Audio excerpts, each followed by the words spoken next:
안녕, 지원 스튜피티야. 난 이제 공부를 시작하려고 하는데 어떻게 공부를 시작해야 할지 갈피가 잘 잡히지 않아서 너한테 물어보려고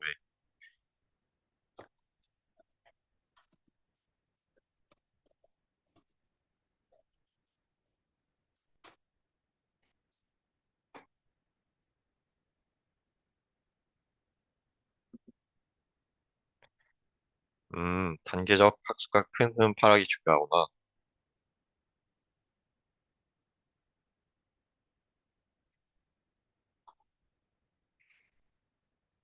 대학이야 태학이 구분하고 그 다음에 그 안에 있는 세부 사항들을 외우면 좋을 것 같아.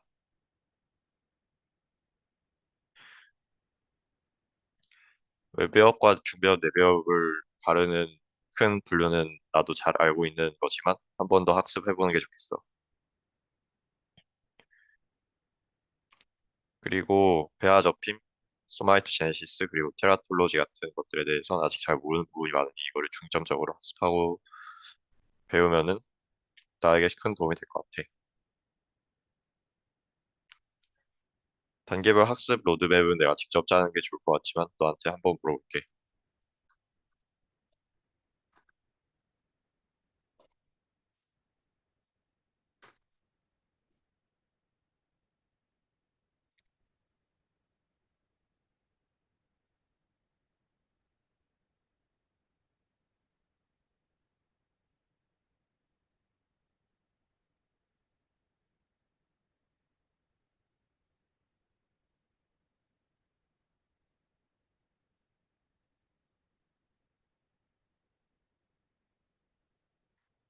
시험 대비후 압축 요약은 필요가 없지만 내 생각에는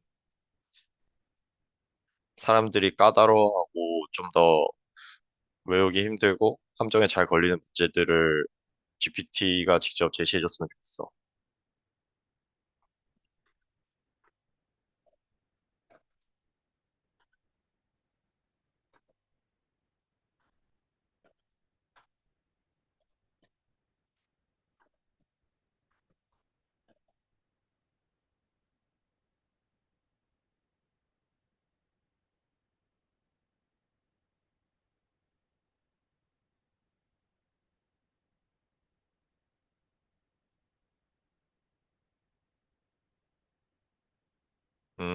태아기와 배아기를 섞어서 내면은 헷갈릴 수 있겠구나. 카네기 스테이지 혼동에 대해서는 오지연 교수님이 카네기 스테이지를 특별히 구분할 필요는 없다고 하셨으니 이거에 대해서는 제외해도 될 것 같아. 그리고 엠브로닉 폴딩의 방향에 대해서는 방향은 잘 익숙히 배워가지고 알고 있지만 이것이 크게 헷갈릴지는 잘 모르겠네. 그리고 배역별 기원에 대해서는 나도 학생 문제를 만들면서 배역별 기원을 모든 올게노제네시스의 올겐들에 대해서 적용을 시켜봤는데 생각보다 예상 외인 기관들이 기원을 가지는 것을 확인할 수 있었어. 이거에 대해서도 한 번 더 학습해 보는 게 좋을 것 같아. 그리고 신경관 다침 시기에 대해서는 이 로스트랄 누로폴이 카우달 누로폴보다 먼저 다치고 그런 순서를 먼저 외운 다음에 이 둘 중에 로스트랄 누로폴이 다치지 않으면 도래증 그리고 카우달 누로폴이 다치지 않는다면 스피나 비피다가 생긴다는 거 이미 외워서 알고 있고 그렇기 때문에 이거에 대해서 가볍게 넘어가도 될 것 같고 그리고 림브 데벨롭먼트나 딸리도마이드에 대해서 궁금한 게 있는데 어펄 림브 버드가 보통 4주 후반에서 5주 초에 생긴다고 했는데 딸리도마이드 복용은 신- 혈관 신생을 억제하고 사직 기형을 만든다는 거는 이미 알고 있어. 근데 탈리도마이드 복용 시기가 4주 후반에서 5주 초인 이유는 이때 입덧을 하기 때문으로 알고 있는데 탈리도마이드 복용을 하면 그때 혈관 신생 억제가 돼서 사지기형이 생기는 건데 그렇다면 만약에 그 이전이나 그 이후에 탈리도마이드를 복용하게 된다면 어떻게 될지 좀 의문이 드는 부분이 있어. 그리고 미드것 허니에이션과 온팔로 셀 호동에 대해서도 나도 온팔로 셀에 대해 좀 관심이 있었는데 이것이 둘 중에 차이가 둘의 차이가 무엇인지 좀 더 명확히 잡아야 될 것 같아. 왜냐하면 미드것 herniation은 미드것이 복강 밖으로 herniation 했다가 복귀하는 건데 온팔로셀은 애초에 lateral 혹은 음, cranial caudal folding이 잘 되지 않아서 그 돌출돼 이미 배가 잘 다치지 않아서 생기는 거고 미드것 herniation은 배는 잘 다쳤지만 미드것이 일시적으로 잠시 성장을 위해 돌출돼 있다가 다시 들어가는 현상이기 때문에 두 개 사이의 원인이 크게 다르다고 볼 수 있을 것 같아. 그리고 내가 문제를 만들 때 지원수 GPT에게 물어봤던 것이 있는데 한번 lateral folding과 cranial caudal folding으로 배가 다친다면 그 뒤로는 배가 열리지 않는다는 질문에 대해 그게 맞다고 했는데 그렇다면은 미드것 herniation은 이거는 배가 열리는 거는 아니라고 봐야 되는 거지. 그것도 한 번 더 확인을 해야 될 것 같아. 그리고 성별 구분 시기는 12주 이후라고 하는데 12주 이전과 이후를 가르는 거는 이제 외부 생식기가 발달이 되느냐 안 되느냐에 대해 그거에 대해 좀 더 확실하게 잡아야 될 것 같고 개념을. 그리고 에피더미스는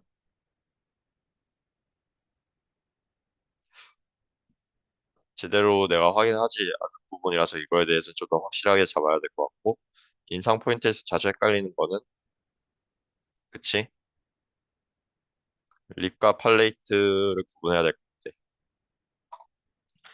일단 이거를 복사해서 워드 파일에 붙여놓고 이거를 왔다 갔다 하면서 내가 궁금했던 부분들을 하나씩 체크해 나가는 게 좋을 것 같고 음, 일단 페리오드 구분은 1주에서 8주라는 거 지금 외우고 넘어가면 될 것 같아. 그렇지만 한 번 더 확인해 보는 게 좋을 것 같기도 해서 한번 물어볼게. 배아기와 폐아기를 나누는 절대적인 기준이 있을까?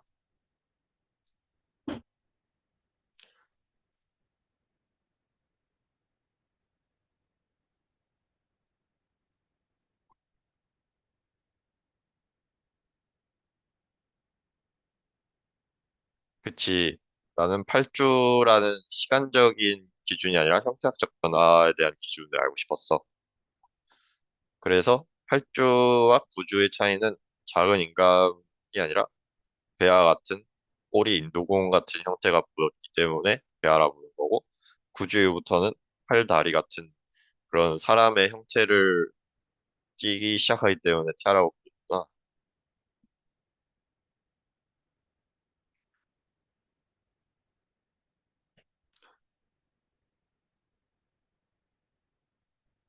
자, 카네지 스테이지에 대해서 방금 전에도 말했지만 크게 중요하지 않은 부분이라고 생각하기 때문에 넘어가도 될 것 같아. 그래서 이거에 대해서는 워드 파일에서도 지우고 여기에 있는 내가 중요하게 다루고 싶었던 문장에 대해서 여기에다가 추가로 넣어두면 될 것 같아. 요거는 이제 살짝 색깔도 바꿔놓는 게 좋지 않을까 싶어서 빨간색 이제 질문에 대한 답은 이렇게 빨간색으로 처리를 해서 정리를 해줄게.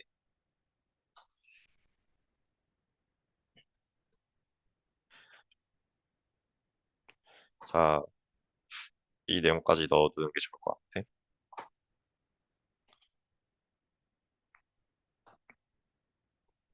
오케이.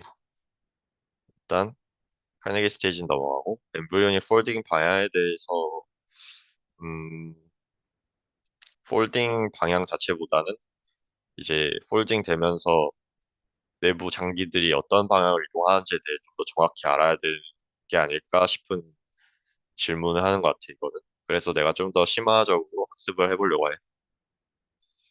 내가 좀 더 심화적으로 질문하고 싶은 것은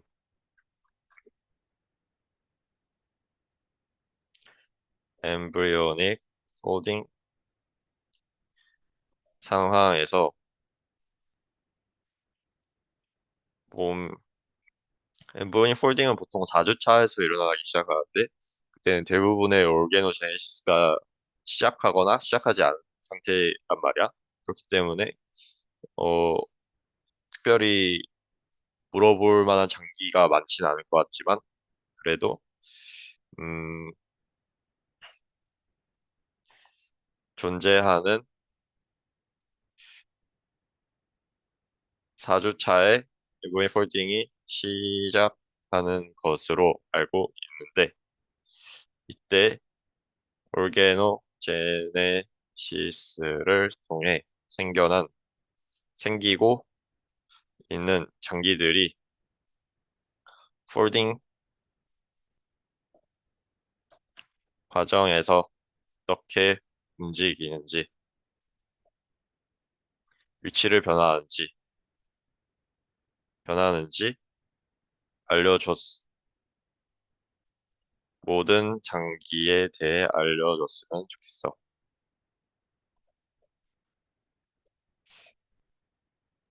그리고 내가 또 궁금했던 게 엠브리오닉 폴딩 과정에서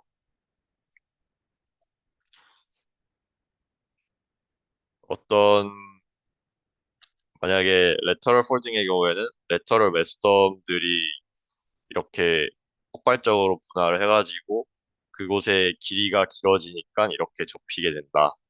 그리고 크레니얼 카우달 폴딩의 경우에는 엑토덤이 위쪽에 있는데 위쪽에 있는 세포들이 분할을 많이 하면서 안쪽으로 말리게 된다. 이렇게 알고 있는데 그거에 대해서 좀 더 자세히 설명해 줬으면 좋겠어. 그리고 음, 일어나는 이유가 어떤 것인지에 대해서도 알려줘.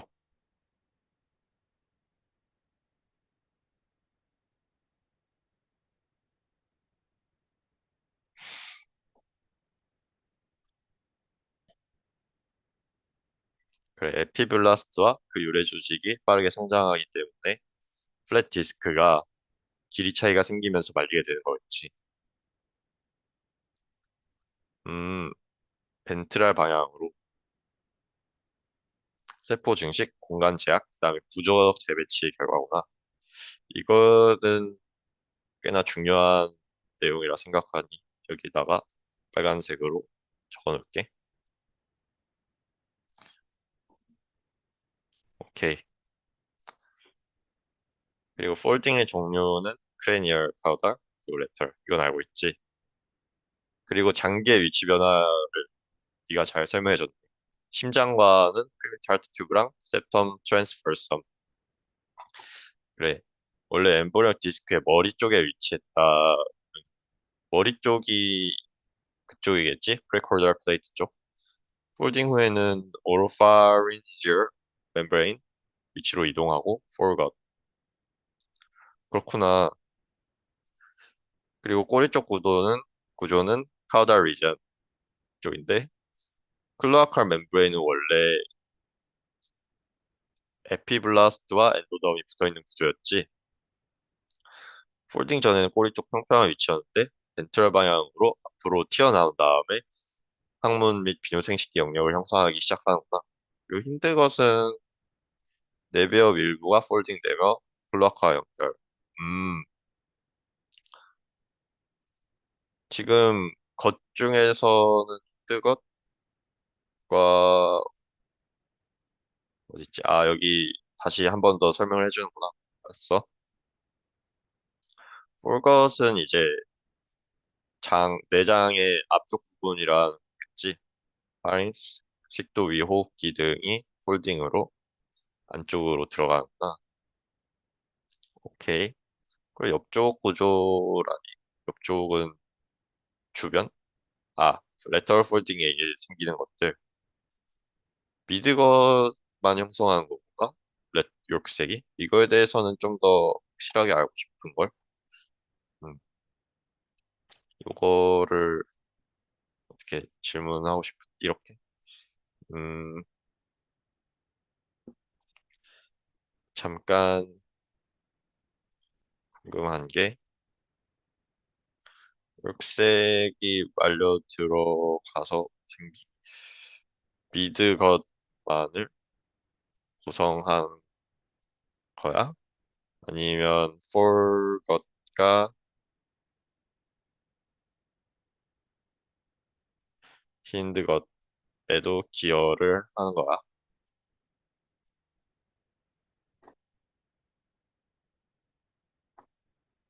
음, 앞쪽, 뒤쪽이 말려 들어간다. 음, 보통은 미드것에 대해 강조를 하는구나. 그런데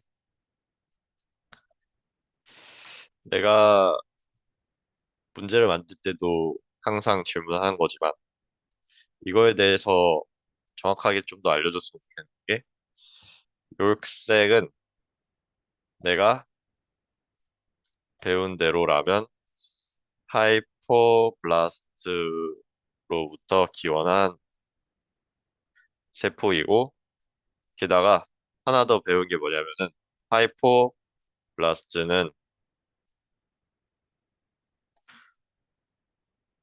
문장을 조금 수정을 할게.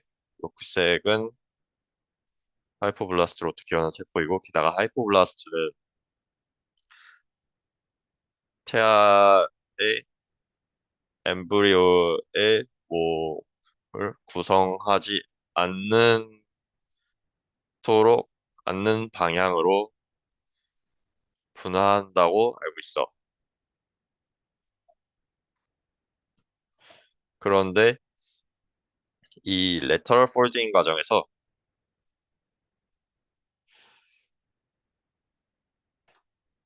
을- 마치 york색이 몸 안으로 들어가면서 그것을 구성하는 것처럼 보여지는데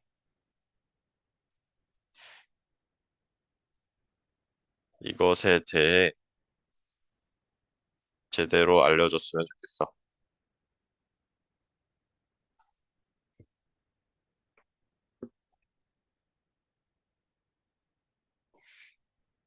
아주 뭐지? york색은 하이퍼블라스트에서 생기는 건가? 그치, 나의 질문이었지.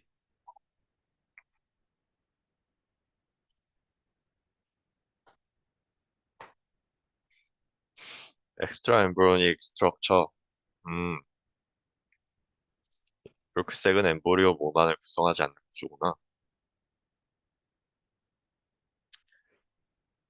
음,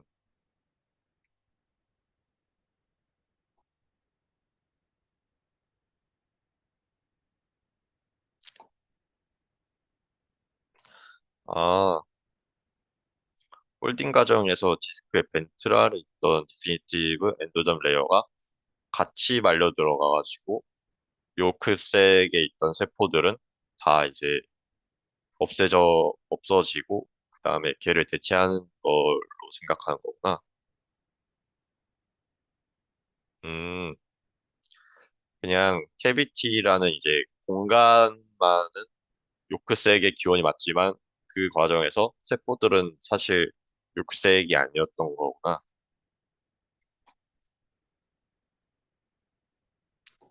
근데 내가 이렇다면 하나 더 궁금해지는 점이 있는데, 그,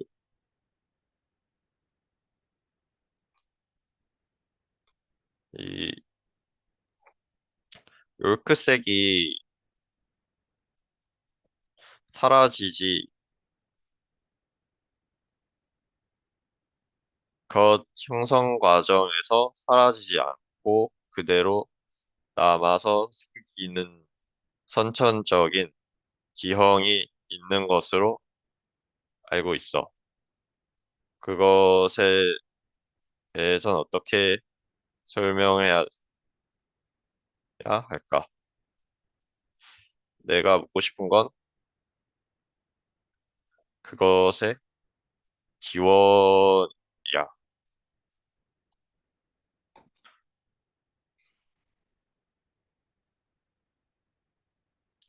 그치? 바이트라인 더 관련 선치적 개혁이 생기겠지? 바이트라인 더욱이 구축하고 집중적인 흔적 없이 사라져야 한다. 그렇지. 그런데 맥퀘스트 다이버티클럼 같은 경우에서 이것이 데피니트 엔도더이구나. 음,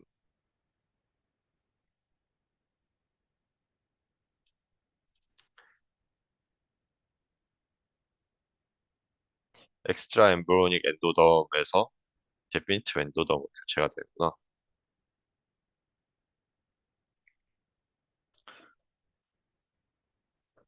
한 번 더 물어볼 게 있는 게,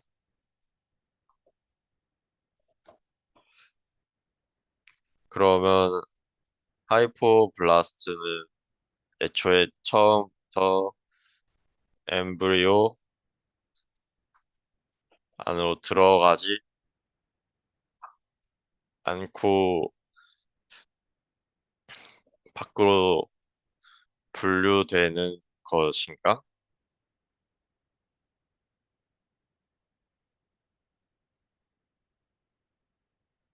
음,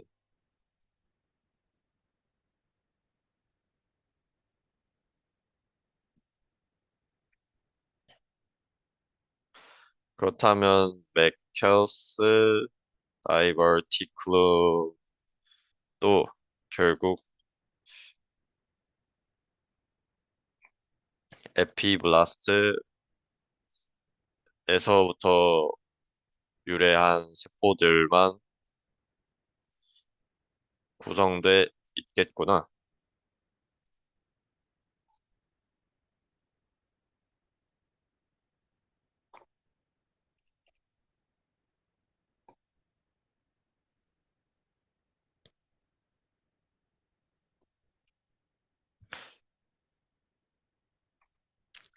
그렇다면은 내가 궁금한 것은 하이포블라스트의 기형으로 생기는 질병들은 없을까 싶은 게 나의 질문.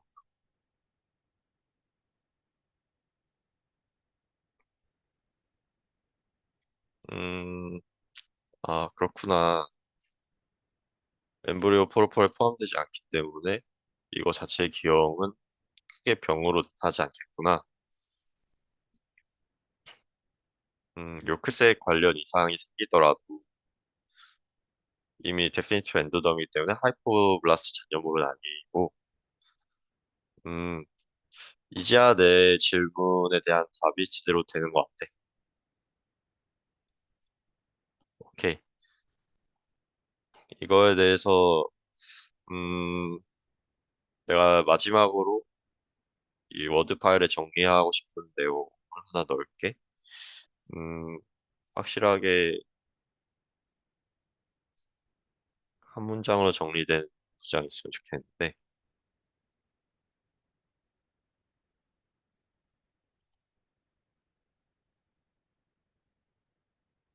이것들에 대해서는 내가 자주 봤던 내용들이기 때문에 따로 정리해둘 필요는 없을 것 같고, 내 머릿속에 다 있는 것 같아. 오케이. 그러면 이번 거는 크게 정리할 필요는 없을 것 같고, 여기 있는 정리만으로도 충분할 것 같아. 그리고 신경관 닫힘 시기에 대해서는 굳이 물어보지 않아도 이미 정리가 잘 돼 있는 것 같은데, 음,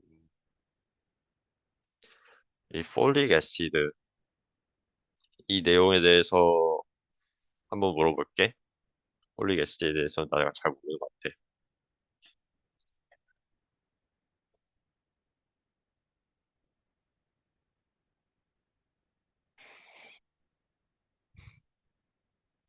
엽산이구나, 한글말로. 음, 엽산은 DNA, 메틸, 아미노대사.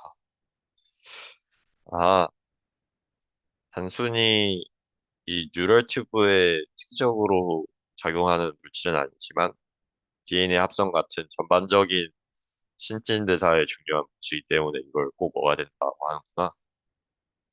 그러면 임신 내내 이것이 좋은 효과를 가져올 수 있겠네. 음,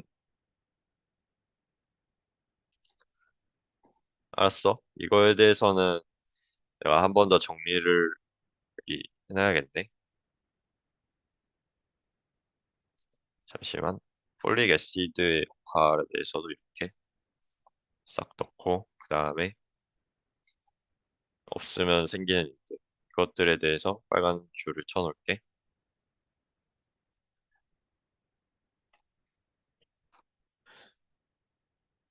그리고 뭐 탈리도마이드 자체는 내용이 그렇게 어렵지 않지만 나의 의문점을 해소시켜줄 질문들을 몇 개 달리고 싶어.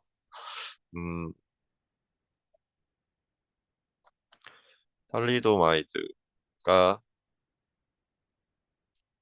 신생혈관 억제를 하여 사지 기형을 유발하는데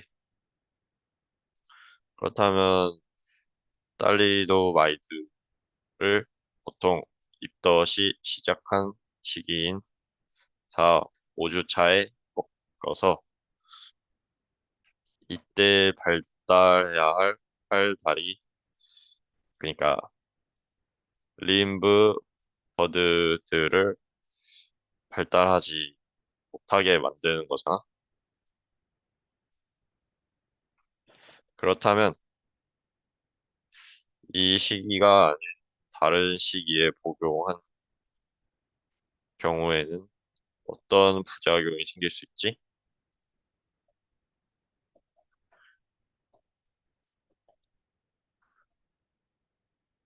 내가 대충 예상을 해보면 결국 혈관 신생 억제된다면 생길 수 있는 다양한 문제들이 생길 거야. 그치? ROS 생성, 세포 자멸사 올라가고 셀레브론 좀 더 구체적인 작용 기전에 대해서 한번 나중에 봐도 좋을 것 같으니 그건 빨간 줄로 메모를 해놓을게. 음, 자, 삼자주차에 먹으면 귀, 눈 기형이 생긴다는 거구나. 이거는 빨리 먹으면 먹을수록 좀 더 효과가 전반적인 곳에 걸쳐가지고 미치는 거라고 이해할 수 있을 것 같아. 림브버드, 그러니까 이미 혈관이 생성된 곳이라면 이 효과가 크지 않을 거지만 신생혈관이 없어지는 거를 막으면은 그때부터는 심각한 기형이 생길 수 있구나. 음, 근데 4, 5주차가 아니라 5주차에 복용을 했을 때는 오히려 외기형, 안면기형, 그리고 복부장기 기형 위험이 생길 수 있다고 하는데 이렇다면 4, 5주차에는 특별히 이런 기형이 두드러지지 않게 나타나는 걸까? 그거에 대해서도 궁금하기 때문에 질문을 해볼게. 6, 8주차에는 심장, 신장 및 생식기형. 이것들은 생명에 좀 더 크리티컬한 요소로 작용할 수 있겠는데, 8주차 이후에는 기형 발생 위험이 적구나. 음, 그렇다면 4, 5주차에 복용했을 시 A 기형 아니면 기형의 정도는 상대적으로 5, 6주차에 대해 적은 것인가? 큰 것인지 궁금해.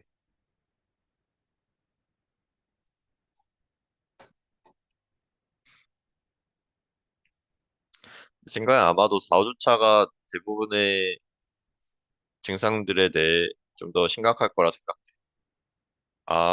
5주차가 기발성의 핵심 시기이기 때문에 이게 더 민감기구나. 아하. 그러면은 장기적으로 복용한 경우에는 모든 장기에 심각한 문제가 발생할 수 있지. 딱 4, 5주차에 먹는다면 사지기형이 발생할 확률이 더 큰 거고. 이거에 대해서는 진짜 개념을 정확히 이해하지 않는다면 풀기 어려운 문제라고 생각을 하네. 할 것 같아, 놈들도. 그러니까 딱 탈리도마이드를 먹은 시기에, 그러니까 탈리도마이드를 먹은 시기에 주로 분화하고 발생하는 장기에 대해 문제가, 장기가 기형이 생길 가능성이 더 큰 거구나.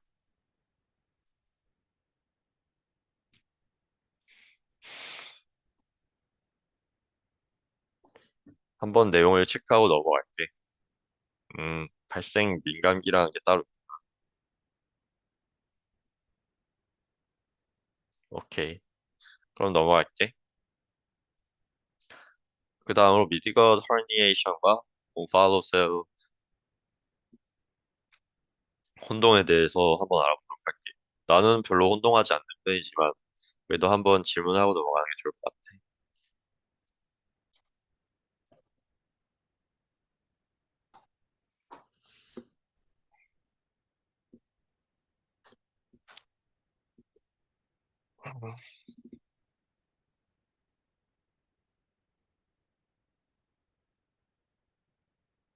일시적으로 엄빌리컬 코드 쪽으로 탈장을 하는 것은 자연스러운 현상이라는 거지. 근데 이것이 들어가지 않는다면 미드건 허니에이션. 그리고 옴팔로셀은 복벽 밖으로 돌출된 상태인데 이것의 원인은 복벽 형성 실패이기 때문에 생기는 거였지. 아, 다시 설명을 할게. 미드것 헐니에이션은 그냥 정상적인 헐니에이션이고 이거는 특별히 질병의 이름이 아니야. 근데 만약에 이것이 그대로 남아있다면은 부팔로 셀로 진화를 하는 거지. 오케이. 가스트로 이거에 대해서도 알려줘.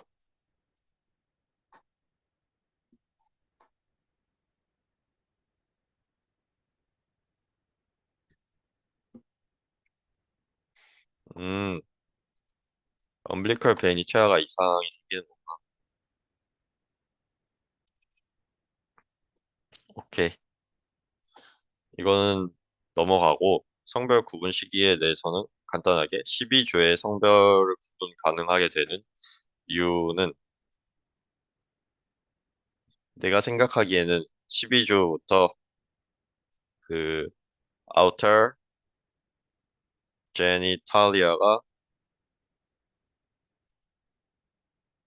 발달하기 때문인 것인가에 대해 내 생각에는 outer genitalia 12주 이후에 발생하기 때문인 것 같아. 그렇구나. 내 생각이 맞네.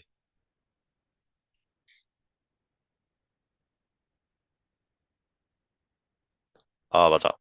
이 시기에 내 생각에 안드로겐 무감응 증후군에 대해 좀 더 자세히 알아보고 싶어.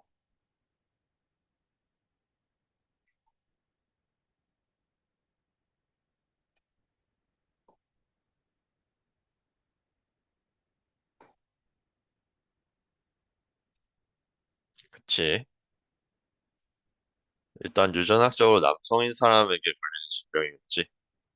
안드로겐 수용체는 AR이고 이게 이상해져가지고 안드로겐 수용체는 그러면 남자의 몸을 구성하게 만드는 그런 수용체라고 생각하면 되겠네. 음, 고환은 존재한다는 거구나. 근데 외부 생식기는 여성형이라는 건 고환은 잘 안 보이지 않는 그런 위치에 있다. 그런 걸로 이해하면 되겠지. 유방은 발달하지만 뭐 겨드랑이 털은 발달하지 않는다. 애매모호한 경우도 존재하는구나.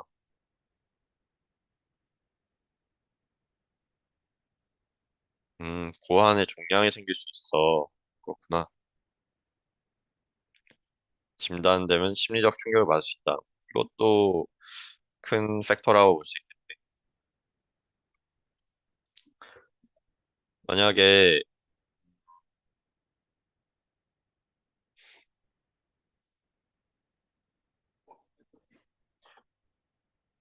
잠시만. 내가 좀 더 학습을 해야 될 것 같아.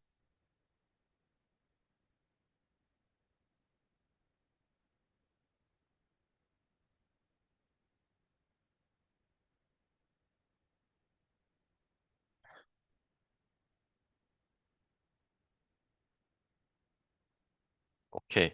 이거에 대해서는 이 정도만 알고 넘어가도 될 것 같아.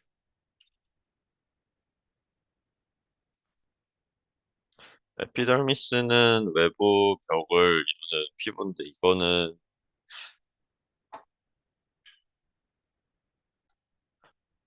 수업 시간에 제대로 다루지 않고, 내 생각에는 크게 중요하지 않은 내용인 것 같아. 그러므로 넘어가도록 할게. 자, 임상 포인트에서 자주 헷갈리는 거는 이거에 대해서 좀 더 자세히 알려줬으면 좋겠어. 이렇게 그냥 그대로 복붙해서 검색을 해볼게.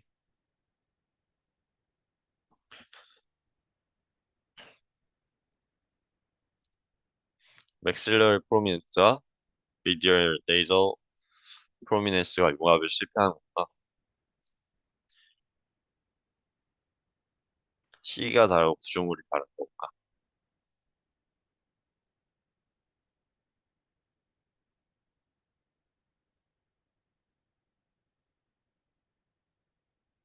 하나는 입술, 하나는 구개열 쪽에서 문제가 생기는 거구나.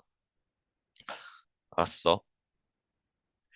이걸로 일단 주로 헷갈리는 문제들에 대해서는 한번 가볍게 넘어가 봤고, 그 다음으로 다시 처음부터 돌아가서 큰 틀에 대해 좀 더 처음부터 학습을 하는 게 좋을 것 같아.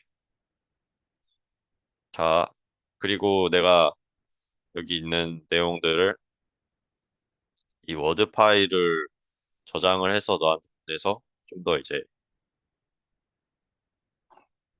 이 파일을 다시 제대로 정리해줬으면 좋겠거든. 그렇게 하려면 일단 바탕화면에 저장을 할게.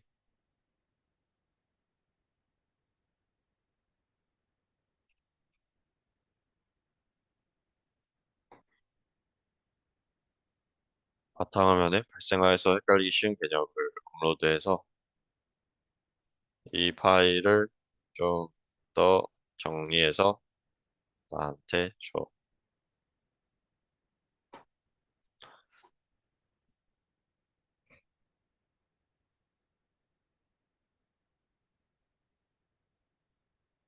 오케이. 지금 보니 내가 적어놨던 핵심적인 내용들이 좀 더 요약돼서 잘 적히고 있는 것을 확인할 수 있어. 파일로 만들어 달라고 하면 파일로 주겠지.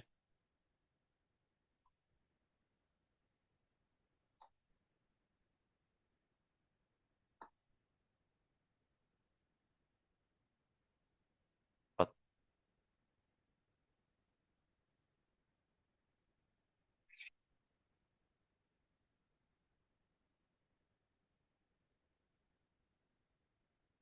음, 오류가 생겨서 이거에 대해서 정확하게 되지가 않네.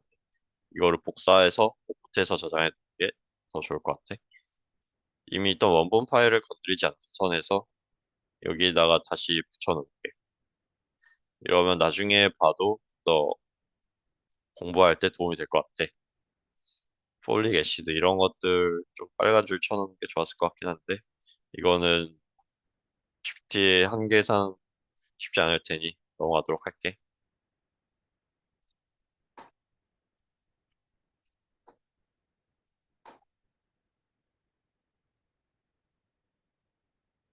음, 나는 일단 큰 틀에 대해서는 이미 잡혀 있다고 생각하기 때문에 좀 더 자잘하고 좀 더 세부적인 내용에 대해 학습을 하고 싶거든.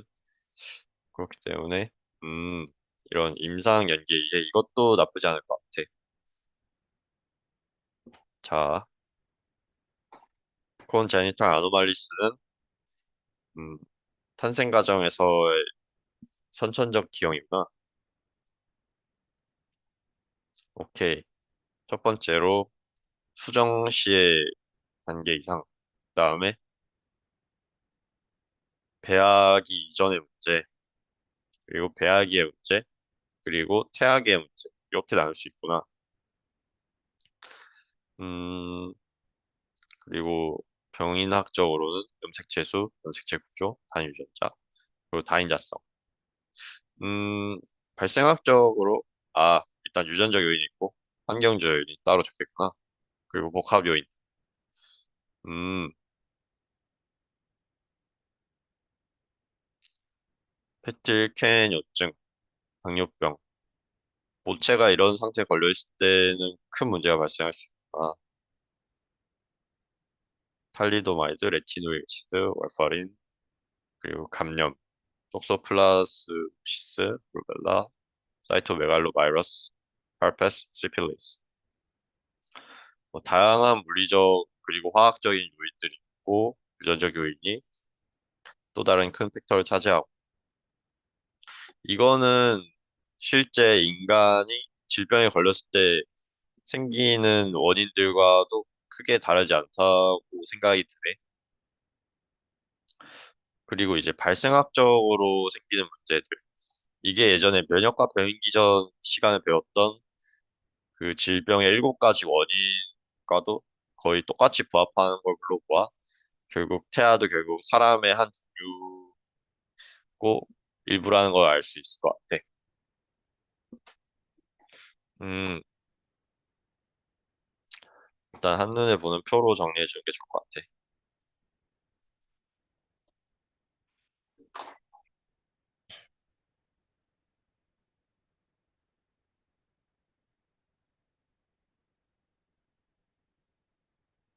음.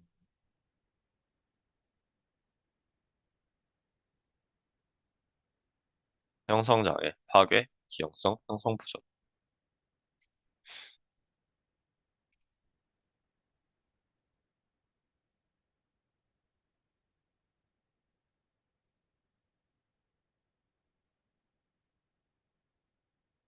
이거를 복사해서 새로운 워드 파일로 만드는 것이 좋을 것 같아. 음,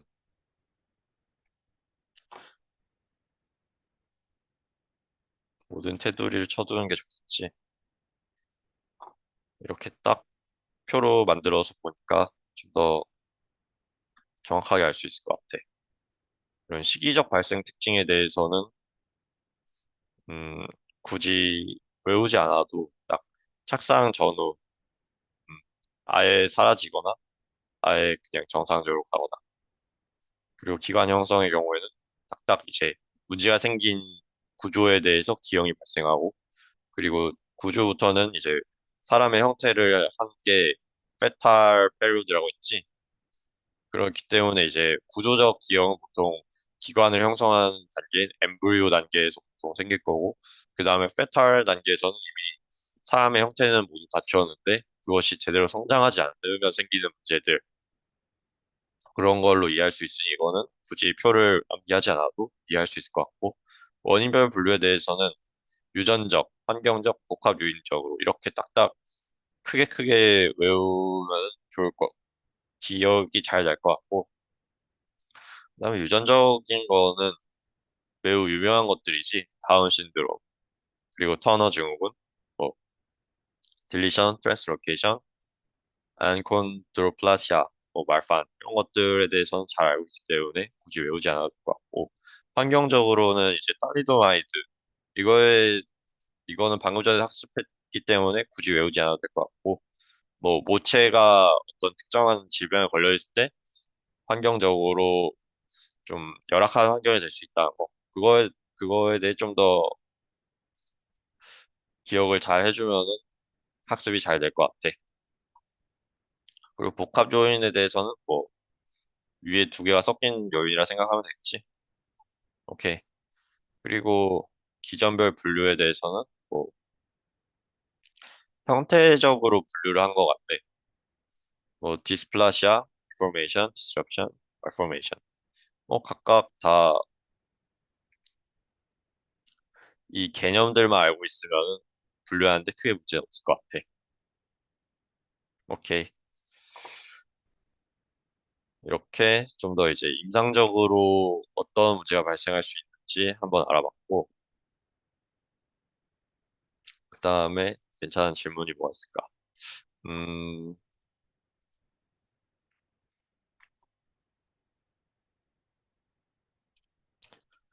이런 것들에 대해서는 내가 이미 학습을 많이 했기 때문에 좀 더 심화 학습의 질문도 한번 해볼게. 몰리큘러 시그널링 패스웨이는 엄청나게 복잡할 것 같아. 그럼에도 한번 질문을 하지 않으면 이런 게 있다는 것조차 모르겠지.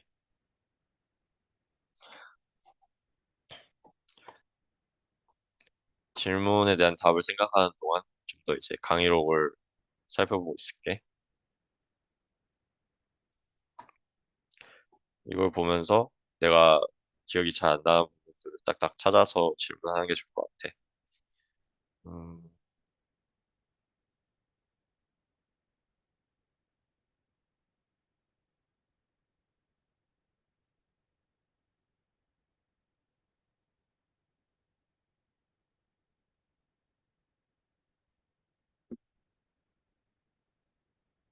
답변을 잘 하고 있는지 한번 확인해 볼게. Criteria, Measurement, Development Stage.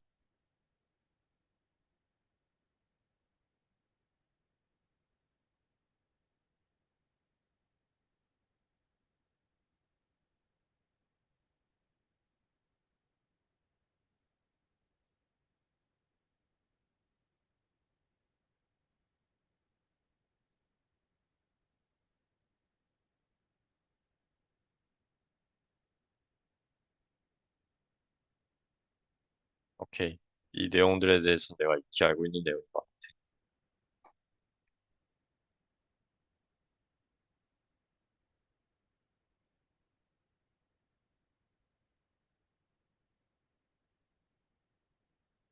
같아. 이 내용들도 고등학교 때 배웠던 내용이지만 한 번 더 복습을 쫙 해서 지금 훑어보는 게 좋을 것 같아. 인터, 프로, 베타, 나, 테도.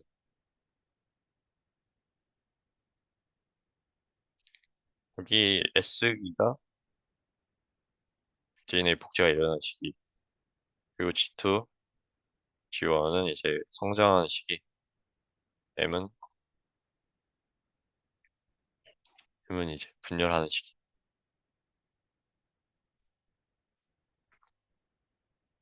아직도 답변이 잘 나오지 않고 있네. 음, 지금 엠브리오 전리 이거 질문이 길어지면서 사용하는 램 값이 커져가지고 지금 오류가 생긴 것 같아.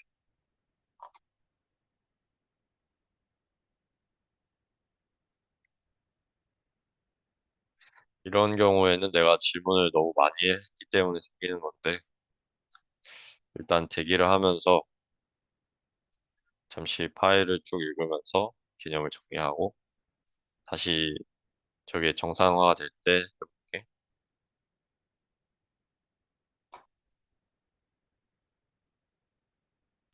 일단 페이지를 나간 다음에 다시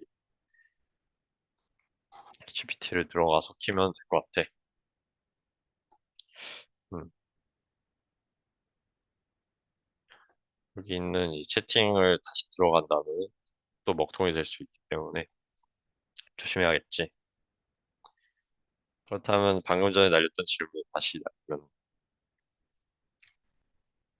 시간은 좀 걸리겠지만 학습하는 데는 큰 문제가 없을 것 같아.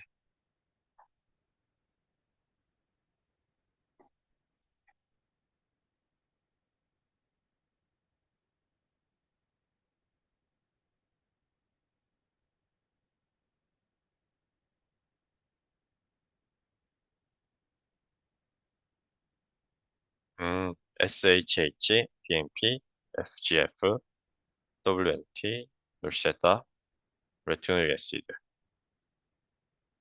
일단 이렇게 요약을 먼저 보고 그 다음에 위로 올라가 보도록 할게. 요약본을 복사해가지고 지금 학습하고 있는 파일 폴더에다 볼게 붙여넣기 하고 좀 더 보기 쉽게 여기 격자를 색칠을 하고 이렇게 딱 보면서 위로 다시 넘어가면 될 것 같아. 자, 소닉 해지어. 음, 소닉 해지어는 그 애니 캐릭터 이름인데 축 형성 벤트럴라이제이션.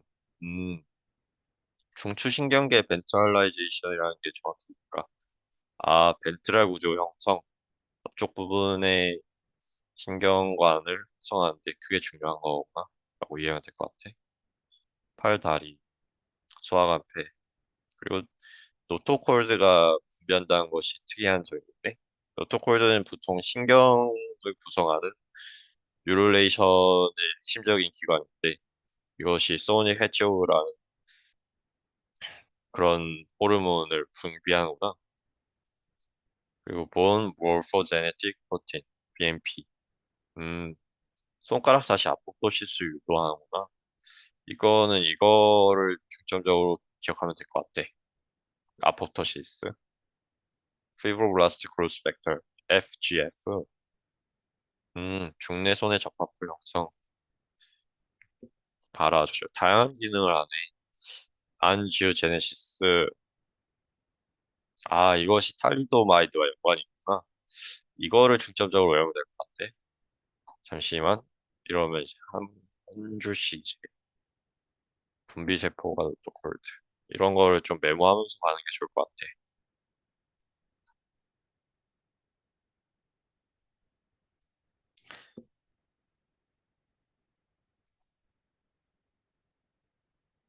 2번으로 BMP는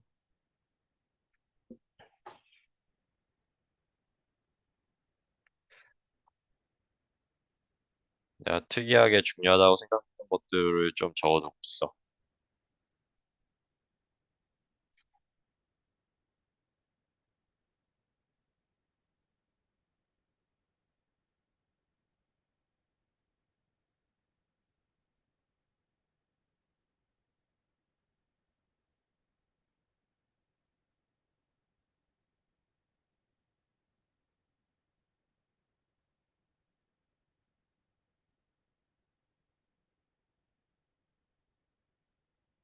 소마이트 분화 페이트 결정에 중요하게 작용하는구나. 오케이. 노치 델타 패스웨이는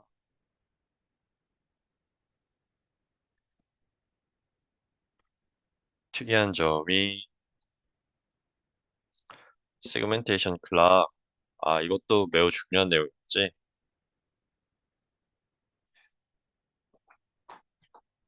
그렇기 때문에 이름이 노치 델타 패스웨이라는 것도 어렴풋이 이해가 가는 것 같아. 레티노익 애시드. 레티노익 애시드는 예전에 기형 파트에서 나왔던 내용인데 실제로도 관련 내용이 적혀 있네. 음, 신경관 결손, 비타민의 유도체구나. 상호작용, 상대적 농도 발현 시간 이런 것들은 노치델타 패스웨이를 하면서 좀 더 집중적으로 학습했었기 때문에 지금 설명이 이해가 잘 돼. 오케이, 이거는 이 정도면 충분할 것 같고 좀 더 어려운 것들에 대해서 한 번 더 질문을 하고 싶어. 이 주제 최신 연구 동향,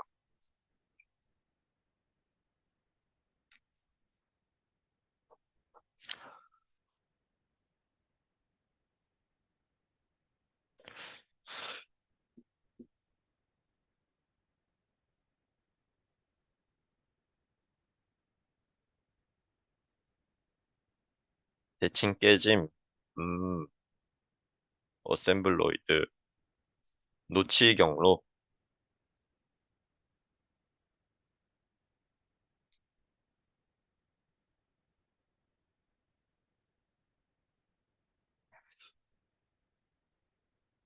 다양한 주요 테마가 있는데 특히 지금 내가 이해가 잘 되는 부분은 이 노치 신호 그리고 줄기세포, 축세포, 그리고 이런 어셈블로이드 이것들은 이해가 잘 가는데 그다음에 뭐 전기적 전이 이쪽이랑 단일세포 이쪽은 좀 더 복잡한 내용인 것 같아. 이 중에서 내가 궁금한 건 노치 신호의 세분화된 경로 EM 이거에 대해서 좀 더 궁금하시네.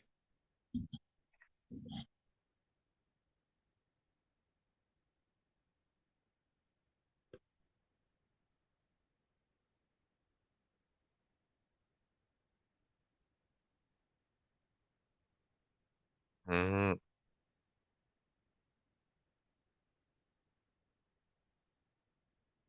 리간드 인벤데텐트, 뭐 기타 등등.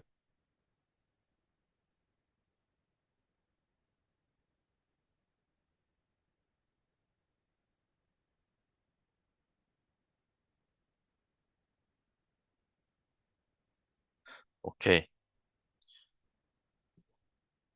지금까지 나는 GPT를 사용해가지고 쭉 공부를 하면서 일단 처음에는 대략적인 큰 틀 잡았고, 그 다음에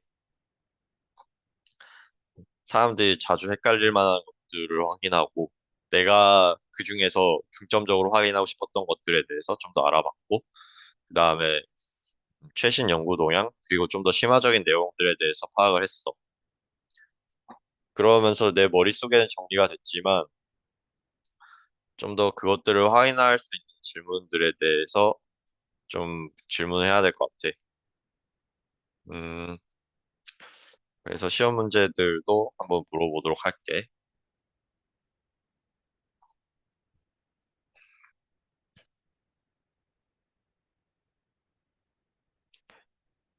GPT 기능 중에 하나로 좋은 점은 이 정답을 나중에 알려주라고 해도 되는 것들이거든. 지금은 답이 다 바로바로 나와가지고, 음, 그리고 지금 GPT의 문제로 내가 처음에 노치 시그널링에 대해 물었더니,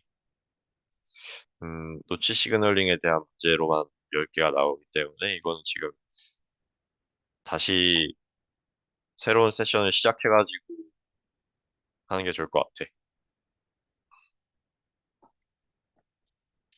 자꾸 4, 5로 바뀌네.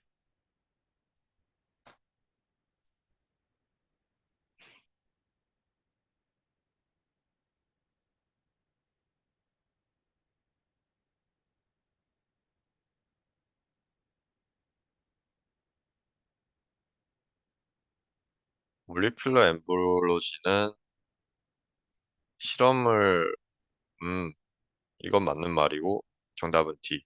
진화적 관점이 아니라 실험적 관점이었지. 그럼 where? 이러 A는 완전히 틀렸고, B는 B도 틀렸지? 일반적 특징이 먼저 발현되고, 발생 초기에 매우 유사한 형태를 보인다. 이건 맞는 말인 것 같아. 정답은 C인 것 같고, 모든 동물에 비하면 하늘 동물의 성체와 멀어지는 방향으로 진화하지. 개통 반복설은 절대 지지하지 않고 그거에 뒤척대는 법칙이야. 정답은 C인 것 같아.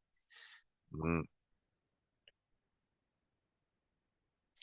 자, 제노타입과 페노타입에 대한 설명 좀. 제노타입은 외형적 특징. 페노타입은 제노타입은 외형적 특징이 아니라 페노타입이지. 그리고 페노타입은 유전자의 조합 자체가 아니라 이거는 제노타입의 설명이고 제노타입은 환경 영향을 직접 반영하지 않아. 그렇지만 간접적으로 반영할 수 있다고 알고 있어. 페노타입은 유전자 환경의 상호작용 산물이다. 이거는 맞는 말인 것 같아. 제노타입은 환경에 의해 쉽게 변하지 않아. 정답은 D. 맞네. 엠브로니 폴딩. 음, 빨리빨리 답만 체크하고 넘어갈게. 문제가 많으니.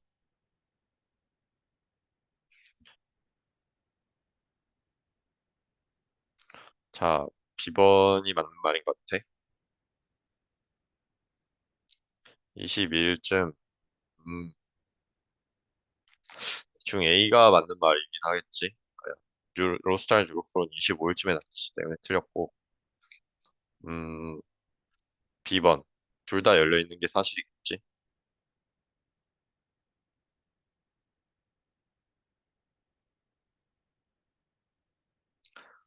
스테이지 12번의 줄 특징, 섹슈얼 디퍼런시에이션이 가능하다. 이거는 맞는 말인 것 같아. 아니구나. 틀렸네. 섹슈얼 디퍼런시에이션은 발생 몇 주차인지 다시 확인해야 될 것 같아. 자, 에피더미스는 베이살 레이어에서 포함 복용 가능하다. 이건 맞는 말이겠지. 엑토덤에서 하고 출생 이후까지 페리덤은 사라진다고 했고 멜라노사이트는 메소덤이 아니라 엑토덤. 스트라툼 루치덤은 모든 피부에 존재하는 게 아니겠지. 손바닥, 발바닥 등 두꺼운 피부에만 존재해. 그랬고. 자, 태아기는 딱 8주 종류라는 거 맨 처음 시간에 배웠지? 페탈 페리오드 10주에 해당하는 특징. 자, 12주차부터 성별이 구분 가능해지고 아일리드가 열렸다. 음, 아일리드 형성 완료인 거나 복강 내부도. 이거에 대해서 내가 좀 더 학습이 부족하다는 걸 알 수 있어. 음,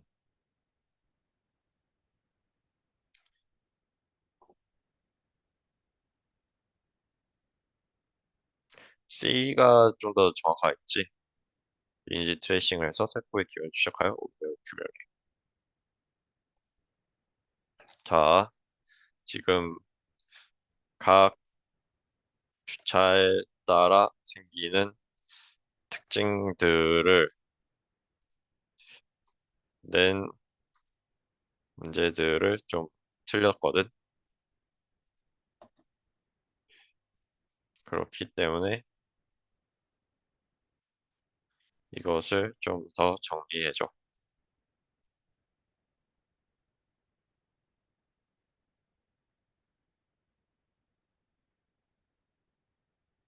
10은 소마이트 4에서 12, 로스탈 카우달 뉴로폴. 1차 파린경 알치 형성하고 11번은 13에서 23, 로스탈 뉴로폴 닫히기 시작하고 옵틱 매스크 관찰되고 파린경 알치 1, 스테이지 12는 성지 기형이 시작할 수 있는 어펄 리브 버드가 발생하고 렌즈핏 관찰. 네절핏은 맨 스테이지 13에 나오고 엠브리오가 시점으로 붙기 시작하는구나. 핸드플레이트. 5주차의 특징. 스테이지 14는 이제 데이 32, 5주차. 그리고 핸드플레이트가 보이고 옵티컵, 렌즈 베시클 뚜렷하고 오랄 레이저 캐비티 형성하고 어펄 림브 버드, 헤드 베시클 뚜렷해지고 6주차. 오케이. 7주차. 오케이. 8주차. 오케이. 9주차부터는 한 문장으로 딱딱 정리되어 있는 게 아주 편하네. 성별 구분과는 목 발달. 12주차가 좀 특징적이고 10주차 소장이 복강 내려붙기 손톱 발생 시작. 아, 이때 소장이 예전에 배웠던 그 허니에이션이 생겼다가 다시 복귀한 시기가 10주차구나. 10주차에 문제가 생기면은 온팔로 셀이 발생할 가능성이 있어. 14주 머리를 세우고 얼굴 형태 형성, 형성. 음, 오케이. 이 정도면은 다시 문제를 내도 내가 풀 수 있을 것 같아. 이상으로 내가 공부했던 것들을 한번 싹 훑어보고 이번 학습을 마치도록 할게. 오케이. 이거는 바탕화면에 저장을 할게.